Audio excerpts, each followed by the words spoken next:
Here's a story from CNBC. I saw this. Sydney Sweeney sparks latest meme stock rally as American Eagle jumps because she's hot and she has big boobs. And anybody who ever came to you at any kind of corporation or marketing firm and said you want to do morbidly obese, ugly people, idiots. They were taking you for a ride. It's so strange that was the thing for a period of time. And then it's like a Dove commercial that we've seen. My favorite women. My favorite thing about this is that there's some marketing guy who goes, "I've got an idea. Just hear me out." Big boobs, and they went, "Oh, that's so crazy! It might work." And then they did put her in ugly mom jeans and put her in front of a classic Ford Mustang. Let's see if that gets some testosterone going. Aspirational. We talked about this on PCC multiple times. Like the idea of showing your product on an unattractive person or with an unattractive person is totally counter to what you're trying to do. You're trying to get people to associate your product with positive thoughts. Jaguar. I mean, yeah, Jaguar was bad. The one that really sticks out was Calvin Klein. They had two just atrociously obese people, and a man was wearing a bra. It was a man, and he was wearing a bra because he was so fat. And it's like like I said on PCC, it's like we need to bring back aspirational in advertising, not only in advertising, and less face piercings. Yes, definitely. This is the commercial in question. I love it. Sold. I'll take the car. Yep. That's a little on the nose, isn't it? It is. Does she really? Oh, wait. Listen. Sweeney. Is she gonna fire it up? Let's just listen. No, it's not going to play. I like that. I got to refresh. That was my favorite part, is that it stalled. The computer needed a minute. All right, now just listen.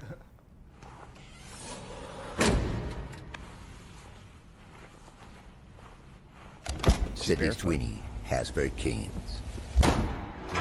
She has great jeans. Yeah. They show her leaning over the hood of a car with their boobs sticking out. Then she smacks her own ass, and their stock is going up. Who did it better, though, her or Megan Fox in Transformers? Well, that was 25 years ago or whatever. I know, I'm talking 25 years ago, Megan Fox. I mean, I don't know that I have a preference. They're both so attractive. So female mechanic thing. You're buying whatever they're selling either way. Absolutely, yeah. Sold, yeah. Yeah, the sound of the ASMR kind of thing that they're doing on that is a little... Yeah. Like I said, that's a little on the nose. I think it's just funny that they were like the director of the thing was like, "Okay, Sydney, we're gonna need you to like lean over. We want to see your boobs, and then when you get up, rub your butt. And we're gonna film it all." How should it be? They're like, try to make it look like you're smoothing the wrinkles on these mom jeans that are actually not a particularly attractive fit. But no matter what she wears, she's gonna be fine in it. But it's aspirational. Everyone says, "Oh, I could either buy those jeans for my gal and she'll look like that, or maybe I'll have a gal like that in a car like that." Yeah, it's like the old beer commercials. Remember? All the sexy ladies in bikinis drinking beer at the pool, and the big fat guys were like, "Yeah." Remember in the 90s, you would crack a beer and see that they would transform like whole scenes. In the 90s, it was Spuds McKinsey surrounded by attractive women, like a dog and attractive women. You can't get any more convincing than that. Everyone loves dogs. Everyone loves attractive women. I wonder, these guys. Where do you draw the line with using sex to sell? Just using sex. You know, being in the entertainment in Hollywood, I lived out there for 18. I had to bail on 18 is where you draw the line. I knew you were going to say that. I was trying so hard. At what point is like an ad rep? Do I go, well, or like making a movie? Like how much sex do we put in the movie? Because it will sell more tickets. Well, so if you're talking about actual sex, or are you talking about just attractive people? Just selling sex. You're right. Just all of it. You show it. I mean, I almost did naked yoga. I'm like, that series would kick ass. Just put Antonio Banderas in it, and it sells. Sex, man. Just his voice is enough for them. Say it one more time. Sex. Sexuality. You know what? The MCU is failing. I bet they could bring it back if they just have more Scarlett Johansson in skin-tight black suits. Does she have to be fake kicking people's asses? Because that's actually a little hard for me to watch. All I got to say is... Really, really unsettling. I do think, and this is not a joke, that there is a correlation between... In the beginning of the Marvel Cinematic Universe, they have sexy Scarlett Johansson. And I mean, literally, they dressed her up in sexy clothes, skin tight, all black. And then later on, they had girl boss, no butt, Brie Larson, conquering her emotions. Even the way they're drawn is super sexy in like the 90s comics. She went from being like basically like a fetish model to like a girl who's going to be lecturing you like in an HR situation. And then the Marvels, they were like, no, we don't want like Phil's saying aspirational women who are attractive. We want frumpy women that nobody wants to watch. And then That's guess what why happened? All those movies failed. That's why the Ghostbusters lady reboot was so successful. Oh God! And you know what else bothers me? Is they ruined Ant-Man. Well, how? So the first Ant-Man people liked, and it was okay. It was clever. It made money. Then they said they wanted to replace Paul Rudd with Evangeline Lilly and have Wasp be the principal character. Nobody wanted to see her. And I got no beef to Evangeline Lilly. I think she's great in those films, but it's Ant-Man. If you want to make a Wasp movie, make a Wasp movie. The problem is no one's going to see it. So then they put her on the cover of the second movie. She's in the front, in the foreground. He's in the background, and it's Ant-Man and the Wasp. And it did worse. And then the third one, Quantumania, was considered to be a failure. When you see women stepping into men's spaces, it's not surprising that men's have decided to return the favor in the last couple years. It's weird to watch it. My wife pointed this out to me. She was like, women went to men's spaces first. And the fact that now you've got the problem of bathrooms and all the other questions that was literally adjudicated with the last election, and you see executive orders coming out of the White House trying to straighten some of that out. It's like, yeah, this is a problem that was really predictable. It started a while ago, and it's just been going. It's been on its own steam. You look like that made you uncomfortable. I was thinking about the culture war coming up tomorrow, whether or not I'm going to go. I'm like, I have things. I got to go do things. What is your spirit that's controlling you say? Go do it. Yeah, so. And go do it. And then, but if sometimes the spirit's like, go in that cave where all those hobgoblins are. I'm like, there's hobgoblins in there. I don't want to go in there. And it's like, and I'm like, would you go in there, spirit, if you had a body? And he's like, well, no, but you're my creature that I get to move around. So go in there. So go in there. You have to. Yeah. You have to do what your purpose is. You pretty much have to. Yeah. Cool. As much as I can expand myself into that. I'll talk more about sexuality and entertainment and having a wife and like what's the purpose of it all, dude? Like reproduction, isn't that the purpose? And what that means, you make videos of yourself or you have kids. They're both a form of reproduction. They're not the same. No, I promise. Not the same, but both forms of reproduction. No. Just not the same. You can't just say. I mean, no reason to say no to it. It's a truth. They're both forms not a of truth. I mean, if you think having a kid is a type of reproduction, which technically it's not, because it's a type of procreation, pro-production. Procreation, yes. Recordings are facsimiles. You've not reproduced anything. You've created a fake hologram. And you've preserved it. Recreated it. Yeah. Over and over and over again, a replication. It doesn't do anything. Did you ever see the movie Multiplicity? Because that turned out that it's not really Yeah. good to keep doing that. Eventually, you end up with a guy who's got Like like Ian. cognitive Hey, deficits. Steve. Oh, really? Turns out we like made a inbreeding? copy. Have you not seen this? No, it looked It's awesome. like, you That's make Michael a copy Keaton. of a Michael copy. Keaton is one of my favorites always because Yeah, he's it played looks- really dark and he's also like a pretty good comedic. he's so good. He did freaking Beetlejuice. Hey, Steve. So good. Like everything. Sorry, Tim. Were you Licking the glue and stuff. He's just licking the pizza and Yeah. slapping it on his face. Mess. I can't even leave you alone for a minute. Just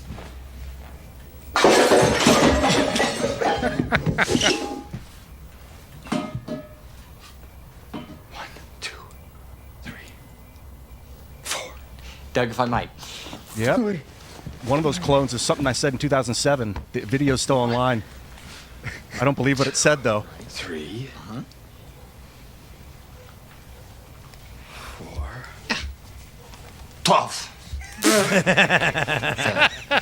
Doug, I'd like you to meet 4.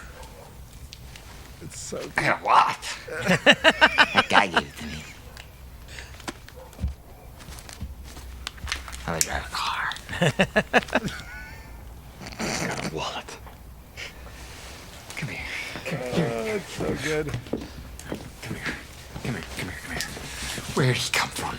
He's gonna help us out around here a little bit. Just, do the day-to-day stuff. Clean the house and mow the lawn, take out trash. All the bullshit we don't have time to do. Forget that! Forget that!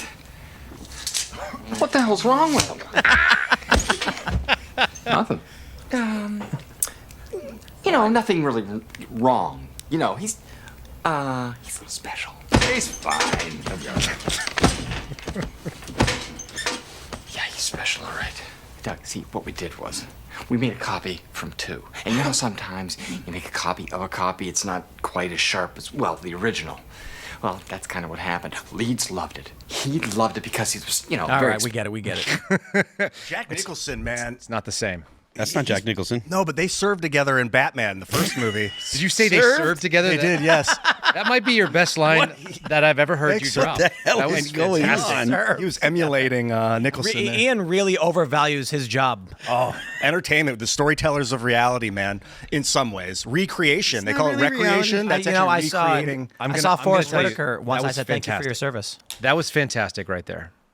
And it's They also true. served together in Batman. I will never not say it that way. I am now going to refer to all actors that were in the same movie as people who served together in a movie. You forever. Listen, there's sometimes like people say something and I just want it forever. I had a buddy one time who was screwing with me. We were doing the FBI Academy thing. And now I say this all the time. I can't help it. And it's like in like normal stuff. We were doing these gun disarm drills. Phil, you ever done gun disarms where you like try to take the gun from somebody like in martial arts? It's stupid. It's really a good way to get killed. Yep. So we're standing there, we're doing these gun disarms, and they're like, guys, engage the subject. He's got a gun on you. You got to get him distracted. Like, have him look you in the eye and ask him questions like, hey, are you looking for my wallet or whatever? So they're supposed to engage you. So my buddy, I turn, I hold the gun, and I'm like, give me your wallet or whatever the stupid thing we're supposed to do. And he turns and he looks at me dead in the eyes, and he goes, are you from Chinese?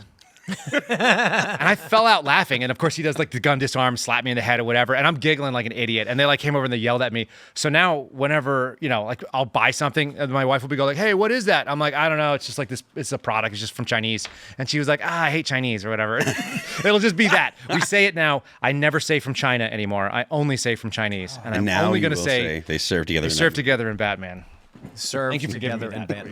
Batman. Like I'm going to take that as a treasure for a long time. You don't have no idea. Man.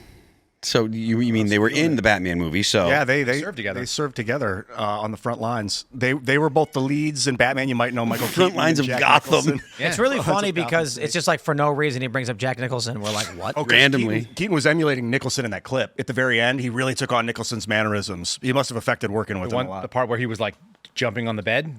No. At the very end of the clip, he like his eyebrows, because Michael Keaton's got those like communicative eyebrows. I think he was actually channeling Michael Keaton from Batman. Nicholson might have been channeling Keaton too. You never know how that movie changed. Almost their like careers. reproduction, that they're just bouncing it off. Like a face off. It's like having was having a a great child. movie. I watched clips from that about a week ago. Nice. I knew that. Face Didn't off. Danny DeVito also serve with Jack Nicholson in One Flew Over the Cuckoo's I was gonna Nest? say if you could. DeVito, was he in that? Pretty sure Danny DeVito was in. It was in that. In what? One Flew Over the Cuckoo's Nest. Yeah, I think you might be right. And Christopher Lloyd was in that movie. Oh, he Yeah, served Danny with DeVito. Michael. He He was served with Michael Martini. J. Fox in Served in with the Michael J. Fox. Yeah, in the Back to They the Futures. toured. They had 3 tours. 3 tours. Back to the Future. 3 tours in the One, Back to 2, the and Future 3. series. Yeah, I'm only going to be talking about it that way from here on out. that's a That was a special gift. you man. just If gave you've us. ever done a movie too, and it goes on for 4 months of like 12, 14-hour days, Kind it of is feels like a like a form of service. Sometimes, if you're getting paid, it's a nice. Is he still doing Reason to movies? He's still around. What is the antecedent of Nicholson. Nicholson? I'm gonna see what he's up to. I don't know if he's doing. Man, I just had a thought yesterday. It's how Nicholson? sad it was to We just lose. walked into the weeds. No, I just don't think he's doing a lot. I don't think he's doing much either. I think he's at the age where he stopped kind of being out in public. I was thinking about Bruce Willis and then Ozzy Osbourne, who Well, Bruce passed Willis away. is like 70, but because of his condition, he doesn't really remember his previous life and stuff. It's so awful. The impact that generation had on our culture and how now they're like 90, 80.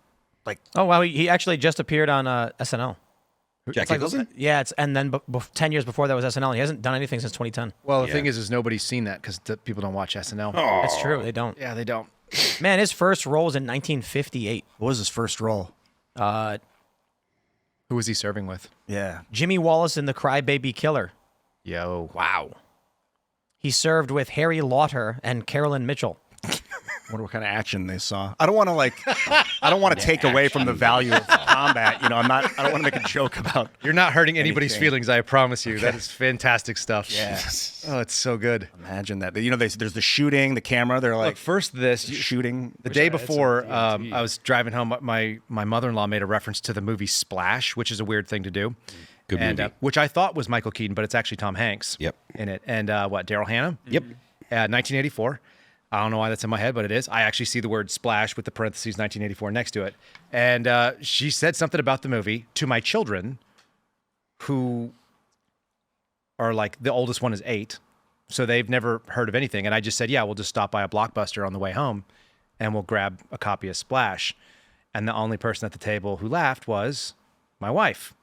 And that's how you know you've got the right person. You have to have the right things when you're out there selecting. Jokes, yeah. If they don't get your jokes, if they don't understand that you're funny, doesn't matter how pretty they are. It doesn't matter if they got the, what is the thing? The butt slapping noise that we just heard from, what's her name? Something Sweeney? Yep, Sydney Sweeney. Sydney Sweeney. I don't even know who these people are anymore. We've I've aged out. I've aged out from knowing what pop culture chicks are. Pop culture chicks that stand with Mustangs. we've gone full circle. One Flew Over the Cuckoo's Nest is about Randall McMurphy being incarcerated for the statutory rape of a 15-year-old girl who he claims he thought was 18. Interesting. Strict liability crime. Maybe that's why Ian brought him up. I was leading us all to Jack Nicholson's portrayal of Randall whatever that guy's. McMurphy. See, you thought you were leading, but that's actually what God's hand in the world looks like. What? They put him in a mental institution for that? Or No, he fakes a mental illness to avoid going to prison and doing hard labor. That's a crazy movie. That's a pretty good movie. Pretty nuts. Yeah. One flew over? Yeah. Yeah, and then he of gets course, I don't want to spoiler alert, You but say it's pretty nuts. And then they lobotomize him. Yeah. Yeah. Nurse He gets a treats lobotomy him. at The the nurse kind of sees then it was through all it, in his so head. she treats him horribly. Like in what movie was that? it was all in his head. It's like an Inception thing. I hated that movie. Inception? Yeah. I fell asleep twice trying to watch it. That's not normal. I know. It lulled me to sleep. I don't understand it. That's why. Yeah. I was watching it far away on a small TV too, so that I wasn't into it. I wasn't engaged. And I understand that. A lot of vibrating imagery. Yeah, there was a lot of movement. There was a lot of slow motion. There was a lot of like Quiet. Inception? Inception. Yeah, it was weird, but But it made me think. I liked it. What was the other one that was like that? Tenet, maybe? I never saw Tenet. I only saw Inception one time. Anyways, it was a weird movie that It was Yeah, neither of them make very much sense, No. but it's fun to see how weird it is. and the visuals were really well done. Yeah, Tenet was the Nolan thing where time is moving in two directions. Yeah, I the like same- that. Yeah, It's a fun mind game. I don't know if it works. it doesn't. It was what, Idris Elba, and who did he serve with? Probably Leonardo DiCaprio. There was I don't know. there was another big name in there, and I can't think of who. Thanks for checking out this clip from Timcast IRL. Make sure to watch the show live Monday through Friday at 8 p.m. Subscribe to this channel, and we will see you all there.